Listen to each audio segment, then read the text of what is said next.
Welcome to Offwatch, a podcast by the Ocean Race. Welcome to Offwatch. In previous episodes, we've heard from some of the key players on board Dongfeng Race Team to understand what was happening in those final few miles of the last edition. It was certainly a well-honed team built for success, and perhaps one person is more responsible for that than any other, Bruno Dubois.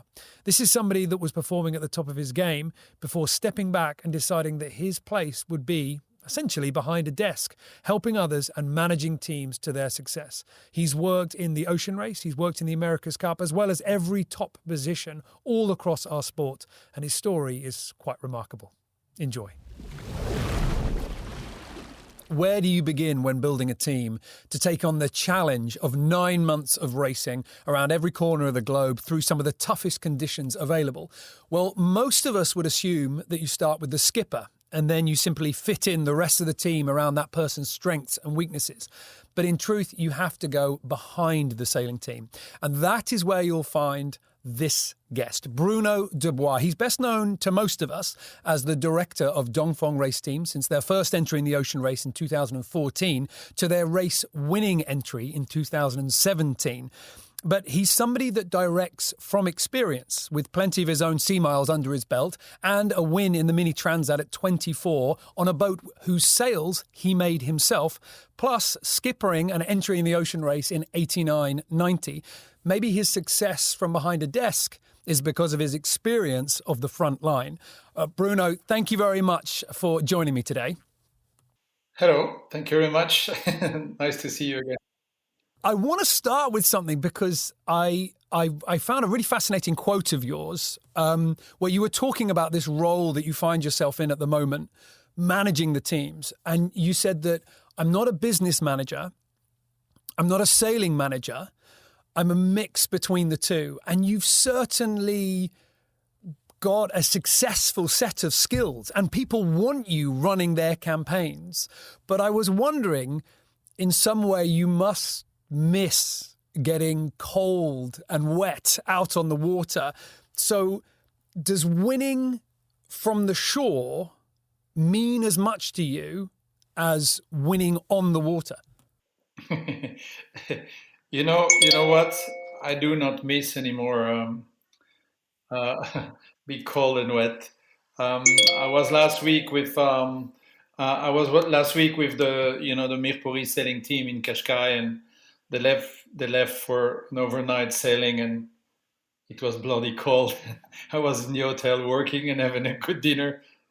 I've done it. It's enough. It's enough for me. I can enjoy, indeed, I can enjoy, putting oil a little bit everywhere just to make sure everything is working fine. And because I've spent a lot of time on the water and a lot of time managing, North Sails for many, many years, I always say that when I will be a grow-up person, I hope I could become a team manager.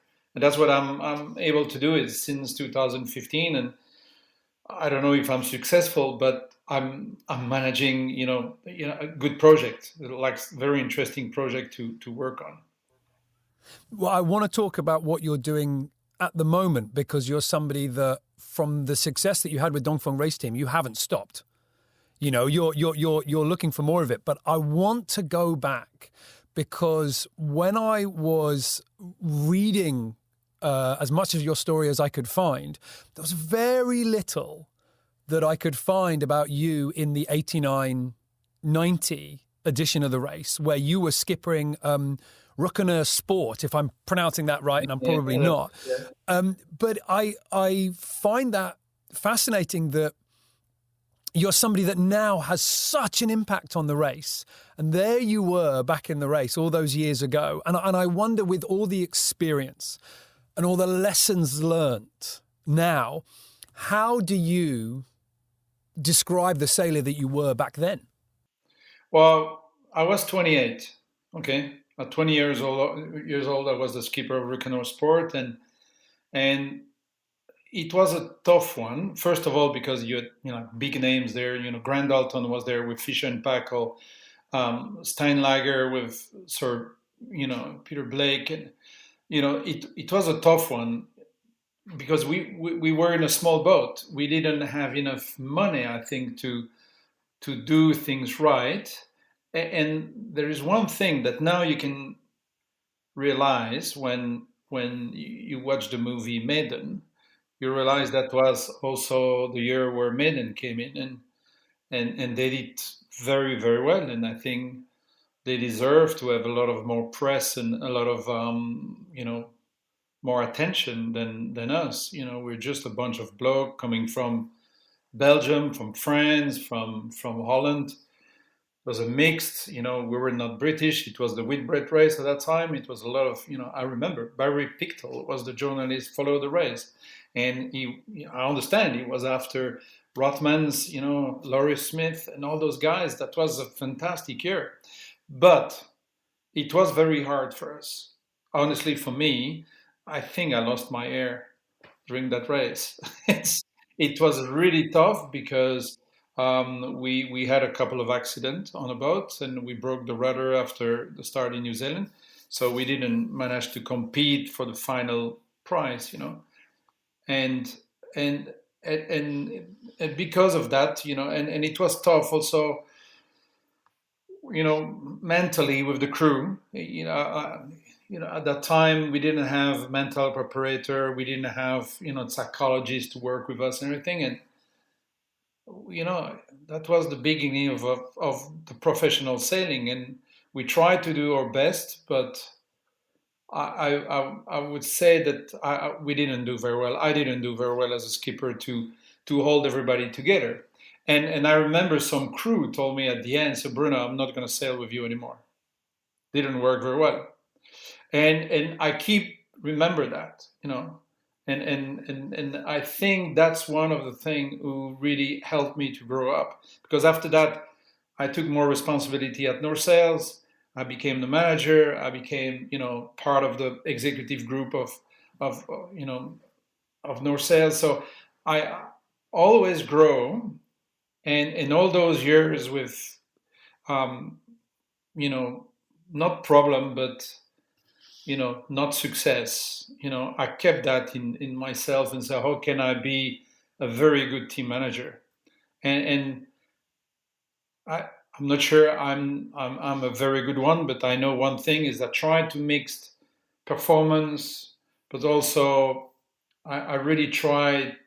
I remember Charles Caudrelier told me when we started together, he said, look, I would like to do this Volvo Ocean race, but I would like to do it with a very good atmosphere in the team, because it's going to be long, long, and very long.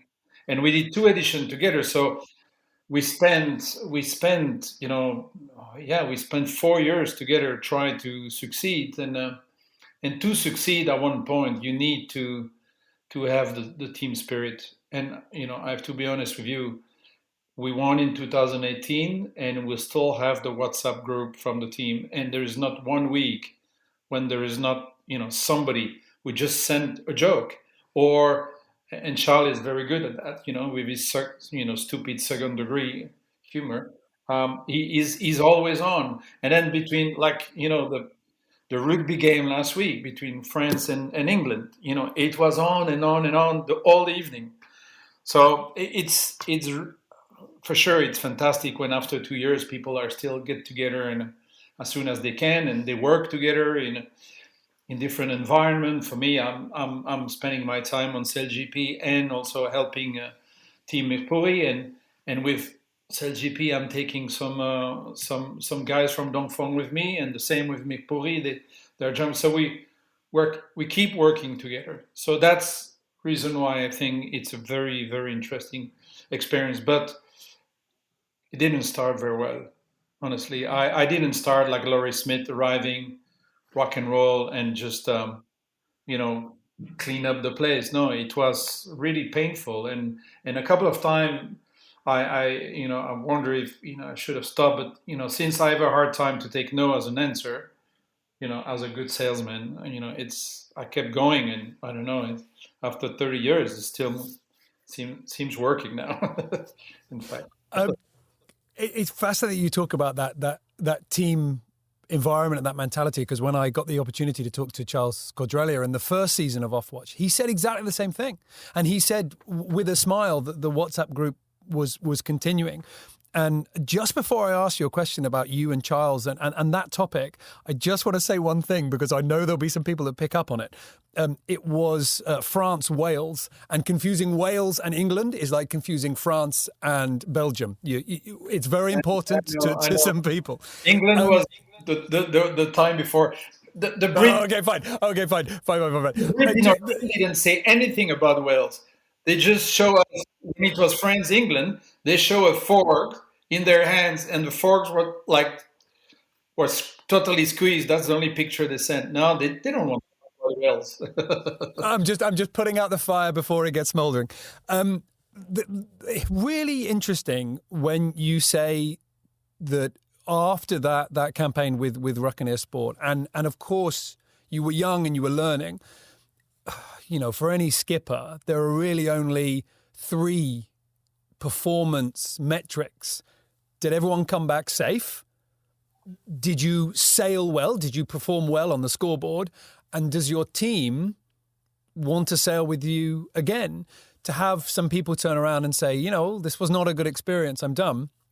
I wonder does things like that really stay in your mind? And when you were with Charles, with Dongfeng Race Team, did you ever have to... did you ever see anybody making some of the mistakes that maybe you say that you made when you were younger? You know, or did that team cohesion, was it just natural from the word go?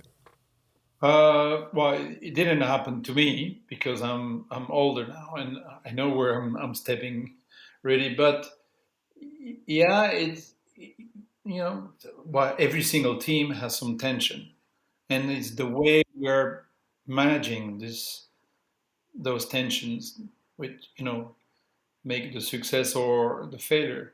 And I know it's at the end, and Bao Baking is really good at that. He always said, you know, we have to keep all our munition for the last legs. You know, he took his sails for the last leg. He got Peter Burling with him and everything, and he was growing and getting better and better.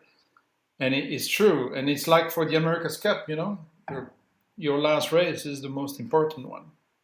So, it has been, you know, I'm quite honest with you. This Volvo, this Whitbread in '89, I remember the dinner at the prize giving. I was between Peter Blake and Pierre Feldman. And they asked me, so, okay, Bruno, how did you enjoy your race? And I said, well, honestly, I didn't enjoy it because it was tough and we didn't have, you know, enough resource. We broke stuff, and because when things go wrong, I think the team is not following up and everything, and they start laughing and say, look, how old are you? I said, 28. We all have been through that, Bruno. But because we have been through that, that's the only reason why we're winning now. It's because they know. And I remember Peter Blake and both, you know, Peter Blake and Pierre Feldman told me that. Exactly those words. Exactly. They were laughing. I felt so bad when they were laughing. And they said, look, the experience you took here is the success in the future. So I'm happy. I prefer to have the success now than at that time.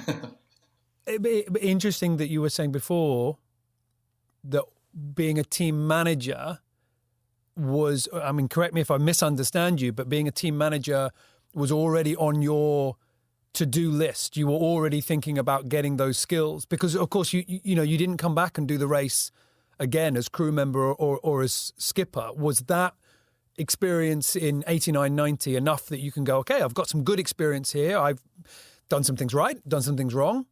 Now I need to get maybe some business experience. I need to keep working with North Sales. I need to push. And then I'm going to come back as a team manager. Was it, or was doing the race again ever tempting? Yeah, I tried to do the one in '93, and I have to be honest with you. I stayed in Belgium at that time, and it was, and our sponsor really asked. We have a multicultural team, something that I always, I believe I'm a citizen of the world, and I'm not necessarily Belgium or Canadian or French. I'm very open, to work with everybody. And, it was not exactly the way the journalists were in Belgium at that time. They were not really happy that a, a Belgian boat had like French or Dutch on the boat and everything. It was a bit tense. So I said, look, you know what? It's time for me to go. I moved to Canada. My wife is Canadian, and we moved there. And it was a time I thought I wanted to have a family, okay, a large family, and I didn't really want to stay alone and just sailing all the time. I thought that in order to grow up, you need to have. For me, I wanted to have a business side a little bit more developed, and that's a way to have a proper job. And by having a proper job, you can afford to have the family, because professional sailing is happening now, but in 89, 90, it was half of the year, or maybe some guys like Michel Desjoyaux or Roland Jourdain or Jean Le Cam managed to do it. But also at that time, as a sailmaker, I managed to meet new people, and I wanted to do the Whitbread again, but then I met, Laurent Bourgnon in France. His crew was Thomas Coville and the Ravussin family and all those guys, and I started discovering the offshore sailing in France, and in fact in Canada, in the United States, they always told me, now just don't spend your time on that. There is no money there. It's just adventure. That's exactly what they had to tell me in order for me to pursue. And the guys in Europe, like in Denmark, North Sail Denmark, I moved from the North America to Europe, to Denmark, and those guys really believe that offshore sailing will happen one day. So I started working with Hélène MacArthur, Laurent Bourgnon, and then we started doing the Jules Verne. And then suddenly I've left the Anglo-Saxon world of the Whitbread to move to the French part, where I felt, really comfortable. But by the way, one day, I could have jumped on a second race. I could have done also with Côte d'Or before Ruconor. In fact, I was invited by Luc Aymans and Eric Tabarly to join, and I didn't join. Really. Um, I had another job for the Tour de France, and I wanted to stay with my wife. I was in love, and I kept saying all the time, can you imagine that Bilou, Roland Jourdain, Mijdej, all those guys that I knew, they went on that boat, and I simply refused. Say, no, sorry, I'm busy. I'm doing other things. Big mistake, but it's okay. It's okay. It's part of life. But yeah, the business side, like you said, was important for me. I thought it's a good way to grow up and to understand. In fact, It's fascinating to hear you talk about sort of drop in, the Whitbread as it was back then, the America's Cup, all the other events that you've kind of got your experience from, because of course for fans of the ocean race, Dongfeng Race Team, obviously with that incredible moment at the finish, and what a way for that event to wrap. But you've been very busy in between all those iconic moments that we talk so much about on this show, in between those editions, because of course with Dongfeng Race Team, the 14-15 edition, then you go in with the America's Cup with Groupama. You come back obviously with Dongfeng Race Team for the second time. Can you give us an idea as to what that was like with Groupama? Because of course with Groupama at that point in the America's Cup, it was a campaign that, well, it didn't go the same way that Dongfeng Race Team did. Let's say that. Is there any way that is there any specific thing that you go, if I had my roll of the dice again with that team, maybe if we move some things around, things might have clicked into a better gear? Yeah, I think, and I keep, hoping that France will have a chance one day to have proper budget and time to work on it, and get all the French who are on all the team in the America's Cup, get all of them together to work again for that. But yeah, we during the first race, when we arrived in Lorient, I got a phone call from Franck Cammas. He said, look, I think we have a go from Groupama. Would you like to come and join? And I say, yeah, sure. because I knew working with Franck is very inspiring, obviously, and he's pushing the people to get the best out of the people, and it's sometimes hard for some people, but if you accept that he's pushing you to the limit, and when you are at those limits, this is where you find your extra performance, and that's what it is, because that's what he likes. He likes performance. He's not there for the show. He's there because he enjoys it. So it was very interesting moment. I met very interesting people. I think a lot of our people were with Luna Rossa this time in the America's Cup. We took them from Luna Rossa, and then they worked with us for 2 years, and then back to Luna Rossa after that. Some of the French guys, some of the others are with Ineos, and it was and others with American Magic. A very, very interesting campaign. Obviously, when you don't win, you question, but I'm sure people from Ineos this time, they learn a lot to be better next time. That's where you learn, is when you fail, I think. But that was good to do between the two Volvo Ocean Race, because I came back with a different view, and that's when we met the sponsor with Charles, and we said, look, if you really want to win, because Dongfeng put victory in our contract, okay, so we knew that they would not put us in jail if we didn't win. That was not the point, but it was clear. So hang on, sorry, hang on. Let me just pause you there for a second. When you say they put victory in the contract, there was you're not just doing this to get round. This is the goal, to win. The first race, the first time they put that we had to to be on the podium. So we've been on the podium. It was fine. Now I don't know what would have happened. There's no law against that. So there's if we finish last, that was it. But the second time, they say, look, now it was the podium, you have to be first. And that was in the contract, I remember that. But I said, okay, fine, we'll do everything. We'll set up the table to win. But to set up the table, we need to make sure we do not, we have the proper support. And that's the part where we knew from the first campaign that we needed Marcel Van Triest to help us. Even if it was only for the last leg, Marcel was there at every single stopover. He was very good on a jury room, when we were in trouble. He was very good. And when you have Marcel and Stu Ballantyne, in a jury room in front of the international jury, I can tell you they know what they're talking about. And it was maybe only for the last leg, but then we had somebody to take care of the mast, full time working on the mast, making sure everything was perfect, NDT the mast. So we didn't left anything under the stone, and we had somebody who came at each stopover to talk to the sailor. He was very humble, very quiet. We didn't make a lot of advertising on that.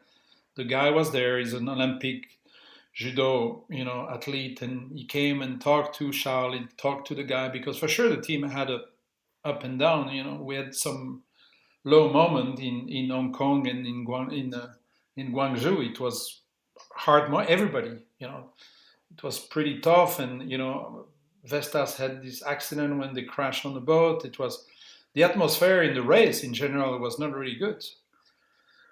It was tough. So we had all those people working on different area, and we didn't left anything under, unexplored, I would say. And we had a short team, a fantastic short team, and we had more short people than everybody. I agree. That means we had a bigger budget than most of the people.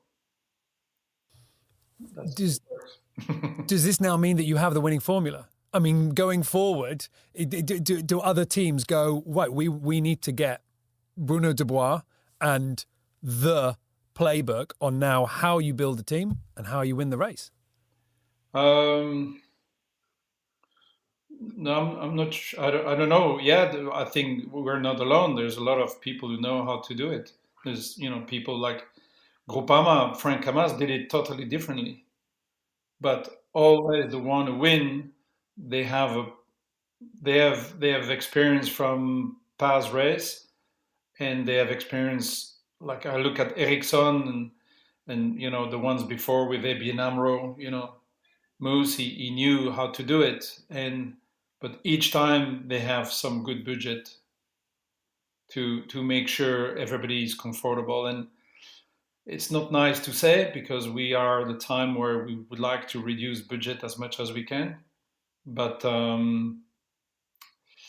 yeah, it's a technical sport, so you need to have a new mass before you start. You need to change the keel, and that's what I'm spending my time with Paolo Mirpuri, explaining him what is necessary. And you'll see the boat in Lorient for the start of the Ocean Race Europe. The boat looks nicer than it was with Dongfeng. The guys have done a fantastic job, but they took everything off, and that's what has to be done, because who knows what's going to break. Those boats are going for the third time around the world, so it's something. Yeah, and of course they were never meant to go around the world 3 times. It was in everybody's minds that the VO65 was going to do 2 editions and that was going to be it. They've done well. It's a good model. People are pleased to see them come back, of course. So I imagine that there is an awful lot of work to do. Give us a little bit of an idea, because we talk so much on this show about the sailing and the pressures on physical and the sort of mental aspects of sort of sailing the race and everything. But of course, so much of your work at the moment is what you described. It's going to be budgetary. It's going to be raising the capital to go out there and do it. Just with everything, with COVID and everything else like that, and with your work with SailGP, with your work with the America's Cup, commercially, the sport of sailing, where do we go right and where do we go wrong? How are we going to last the sort of tests like this? First of all, I think, and I think race like the Ocean Race or SailGP, they fully understood that. You cannot sit in front of a CEO and tell them that you would like sponsorship to go for a yacht race. There's no need for that anymore. Those guys, you need a purpose, you need a reason why you are doing this race. And sailing is there to serve the purpose, the why. Mark Turner liked to say that, the why. I think it's that's the way it is now. You need, and it doesn't have to be necessarily sustainability. It could be a,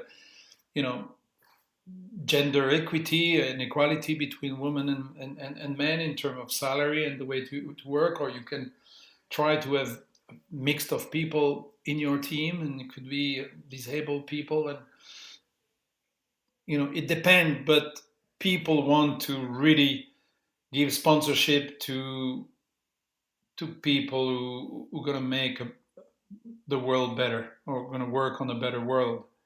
And I think the companies or the sport league who manage to take that turn, they will succeed.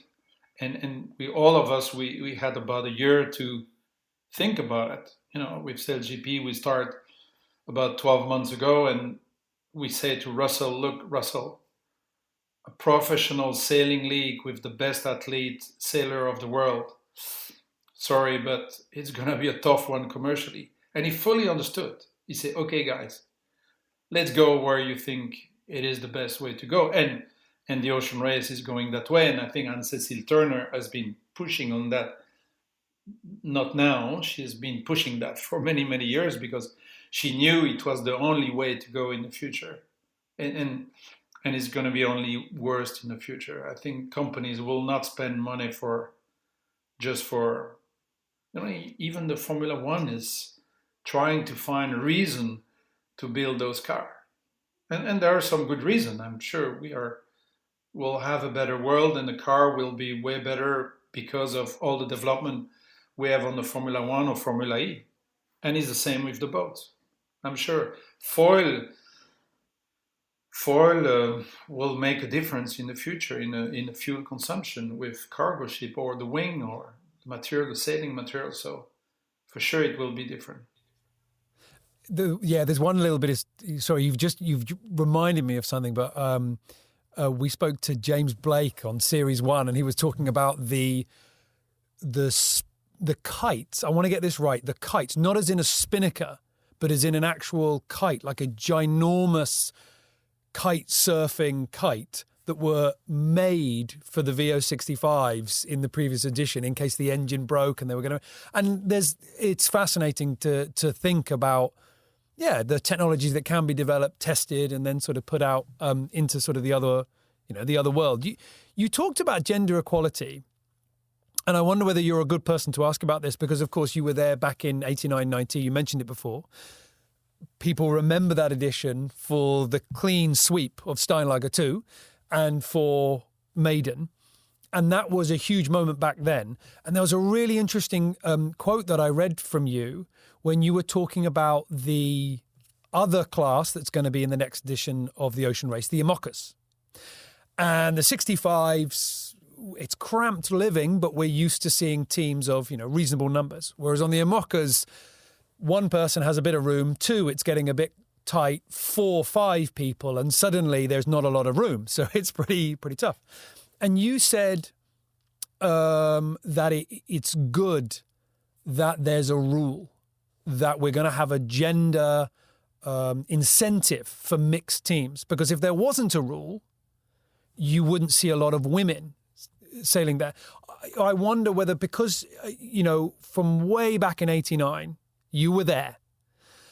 And now what you see with not just the Ocean Race, but just in offshore sailing in general, are you hopeful that things are going the right way fast enough? Or, what's your take on it? Well, you could say that it's not fast enough because since Maiden, there's not much happened. Well, yeah, it happened with, EF language and, always women's team and SCA also. But having women sailing with men, if we didn't have a rule, since the men are leading, it will not happen. And no, I think the rules have to be there. If we don't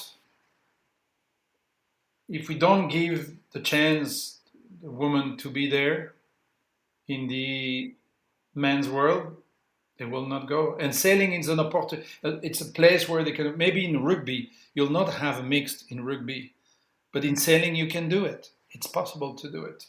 And there's some class where you don't have to do those rules. Look at the Vendée Globe. You don't need to have a quota of women because they come automatically because they're really good at that. Now on SailGP, it's a bit different, and Russell has decided that for Bermuda we have to have 2 women with us, and we'll be sailing at 6 now with 1 woman on the boat, and we need to give them the opportunity to be there. And if we keep pushing, maybe not this year, maybe not in 2022, but maybe in 23, there will be a full women's team or a team with helmsman, flight controller, wing trimmer, and then men's grinding. But you need the rule, unfortunately. And I know, when we had the rules in 2017, 18, my good friend Mark came up with about 10's idea. And because with Charles, we knew him very, very well. We knew some of his idea, he will never give up. And some of the skippers start fighting against the women, said, no, it's too much. And we straight went to Marie and Caroline because we thought they were the top one that we would like to have. And before, be talking to them before other team talked to them, and we signed them up right away. I think it was a good move because they became, Rolex woman, of the world, sailor of the world. So the rules are necessary. I think it's important. Okay, so let's jump to now then. Let's talk about the Mirpuri Foundation Racing for the Planet. And that team is out there and it's racing. And one thing that seems to come out from initiative, there's a lot of passion behind it. I know not only from Paolo, but from everybody involved. I just wonder, where do you see that team, and specifically, what do you see in Johan Richomme? How is he shaping up under your eyes? So Johan, when we finished the race, I think Paolo called Charles to have a meeting with him, and Charles asked me to join him in Lisbon, and we talked with Paolo, explaining a little bit our vision of the race, but we really wanted to let Paolo set up the rules of what he wants. He's a private owner, he's got his company, he's got his foundation, and he wants to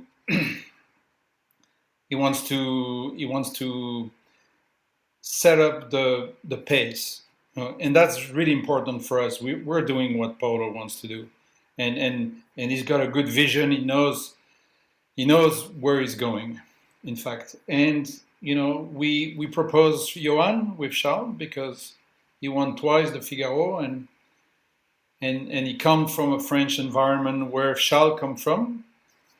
He'd never done the Volvo before. He's done a lot of offshore sailing. He's done a lot of crew racing, and he kind of liked the management. He's different than Charles, but he's very structured also, like Charles. He's got a vision where he's going. He's good with communication. He knows it's important. So it's a very complete sailor. He's quite young. He was 34, I think, when we started working with him. So I think it's good. And they just spent 2 weeks in Qashqai training, and obviously the setup is fantastic in Qashqai for training, and he's very well structured. He's got Nicole Unven as a navigator. He's got Jack Boutel as a watch captain, and Willie Altaldil, two are watch captain. You have Federico and Bernardo, who were on Turn the Tide and Plastic before. Yeah, but that's the funny thing, because you're mentioning these names, and they all seem to me quite young, but of course they're also coming with quite a lot of experience, not least on the 65, but also of the race as well. It's quite nice that there's all these kind of young people that don't come fresh out the wrapper. They've been around the world. Yeah, that's true. It's most of them already have one trip around the planet, and what Johan is really good at, and that's what he probably is very similar to Charles on that. He said that what is important is to have the best team, and how we're going to put all the things together. We have Mariana Lobato, as one of the women on the boat, and we have Emily Nagel, who was with Axo Nobel last time. And, our shore manager is Antonio. Antonio was with Scallywag, and, he's from Lisbon also there, and he's married with Mariana. So it's a family. We all live in two houses. We have a chef, and it's a very nice atmosphere. And then, one of our shore crew from Dongfeng, Oli, is just joined us as a bowman, and we have Rob Bones also, was a Figaro sailor. Never sailed the Volvo Ocean Race, but he's joining as a trimmer. So overall, it's a young experience. Maybe we don't have the big rock star, like we had before, like a Pablo Arte or Stu Valentine or Daryl Lewis-Lang. We don't have those guys right now, because right now we're doing the Ocean Race Europe. When the boat will do the Ocean Race, it will be a different case. We'll have to think a little bit. Yeah, I can imagine trying to fit all that around with the COVID restrictions and everything. It's not easy, and time on the water, of course, is going to be, like any campaigns, even this early out, it's going to be absolutely crucial. I won't press you to go into details, but I'm always fascinated that in the last edition of the race, it felt like the 65s were getting closer and closer in terms of speed and performance. It was harder to find some way to go 3 knots quicker. than your rival. You know, everybody knew the secrets. And of course, Dongfeng Race Team you guys had the secrets. You had the secrets in the 14-15 edition, and you had your secrets in the 17-18 edition. But then, of course, everyone else found out about them. So my question is, at the moment with the team, are you training the team to be as fast as you were in 17-18? Or have you found ways to make the 65 go even faster? Well, it will be different because first of all, we start with the database from Dongfeng. So we have that. We have the polars and everything. We know exactly the speed that we had with Dongfeng and the keel angle and everything from Dongfeng. So that was fine. But now there is a new sail into the game. So we have a spinnaker, a nylon spinnaker. And in 2017-18, we had a sort of A3, which was a bit, different material that we had in 14-15, a bit smaller. So it was a sail that very quickly all the team left aside and didn't use anymore. So we all were stuck with what we call the triple head, masthead Jenneker, masthead 0, J2 and J3 sail. So in order to go fast with, in medium wind, you need to heat up. So everybody stay together all the time because you couldn't bear away. Nobody really tried or had the guts to do it at one moment, put the A3 and just go 10 degrees lower. But I think overall, when we calculate that, the numbers were not as good if you did that. But this time, we have a 450 square meter sail, way bigger sail, that you could go lower. And that's the whole work that we're doing now, try to find out if the A4 is better than a triple head. Because now it's going to open the game. Instead of having everybody with the same sail and follow up and everything, sometimes some people were going slower because they have less experience or the driver were not as good as the other one. But this time, people will put different sails and go different direction. So it will be very interesting to find out during the Ocean Race Europe. And so there's a lot of new things to discover, I think, and that's what make the next race interesting, I think. And it, like you say, it's going to make the next few months interesting because, of course, the Ocean Race Europe is when we're going to get a chance to see all the teams, that are at the moment sort of, sailing on the 65s and that A4. I didn't think about it in terms of that soon we're going to get to test that sail. I'm going to have a careful look at, how people are doing on those downwind angles. Bruno, I'm going to let you go. Thank you very, very, very much. It's dizzying to hear you talk about all the different projects that you were involved with and how much work you are still doing at the moment. So I'm sure you're a busy man. So thank you very much for taking the time to talk to me. Man. Talk soon. See you. We hope you enjoyed this episode and keep an eye open on our social media channels where we'll be announcing our future guests and you can submit the questions that you want to get answers to. If you enjoyed this, then subscribe for many more and we'll see you in the future.